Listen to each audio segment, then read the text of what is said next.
Иртенги сәгатьләрдә Пушкин хамбаны урамында ярминкә гөрләде. Авыл җирлекләре бәйрәмгә ныклы әзерлек белән чыккан иде.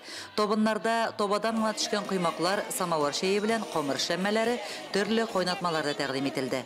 Безнең инде ярмаркада бүтән ассортимент та бар, ит тә бар, сыер ите дә бар, ат ите дә бар, каз ите, үрдәк ите, бүтән итләр дә, бал бар, фураж да бар, зерно фураж кандай нәрсә кирәк, балык бар.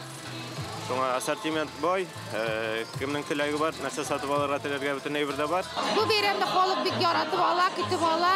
Ярминкә инде герли, кеше инде килә үз кирәген ала. Һәр бәйрәмнең асылында инде дөньяларыбыз имин булсын.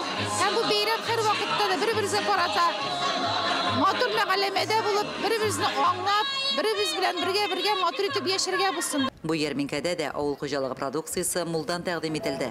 Чагыштырмача арзан бәядән сатуда булган сыер һәм кош итенә сорау зурдан булды. Читтән килгән сәүдәгәрләр дә үпкәләп калмады. Балык, козлык сатучыларның көннәре уңышлы узды. Теләкләренә канәгатьләндерерлек итеп үткәрелә ярминкалар. Бик әйбәт бу ярминкалар шулай шастырак булсын, конечно. Халык канәгать булып кайтып китә дип уйлыйм мин. Үзем инде менә хәмишә еллардан салкын вакыттан бирле машлап ташлыйм. Балның инде төрле сортлары белән пешереп йөртеп алабыз инде. Ал продукциясында монда пьергалар да бар, бал белән катыштырганнар да бар. Мин үзем Яршалы шәһәреннән һәр ярминкә саен сибә кайтам. Специально ибраларга, итләр алырга, казлар алырга, тәндәйберләр алырга. Шул бик ошый монда миңа күңелле, тегендә шәйләр силәләр, баклар силәләр. Күңелле концерт карыйбыз Аллаһы сатага көтәбез. Ярминкәләр күңелле. Һәр вакыт шулай булып торсын. Үмитләнәбез, 8 марттада булмас икән дип. Рәхмәт хакимиятебезгә, районыбызга, җитәкчеләренә, барсына да һәммәсенә дә рәхмәт.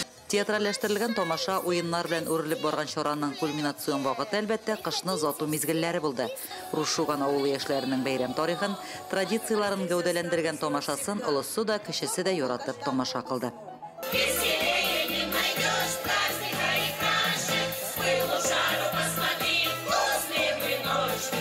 Никита Атакай Элемтә авылы имам хатыйбы Расих Хаимов та май чабуда катнашучыларны бәйрәмлә тәбрик итте. Бәйрәм чарасы уеннарга, җыр биюгә дә бай булды. Масленица уходит далеко корнями, русские корни уходят. Это такой праздник задорный, веселый. Мы провожаем злую зиму, встречаем яркую, народную, весеннюю весну. Счастья всем, здоровья! Это здорово, что есть такой праздник. Масленица, ура! Масленица православие динендә булган авыл җирлекләрендә дә традиция буларак зур бәйрәм итеп үткәрелде. Михайловка, Рушуган авылында узган чараларда район активы да катнашты. Лилия Шәймиева, Динар Нуретдинов, Мөслим телевидениесе.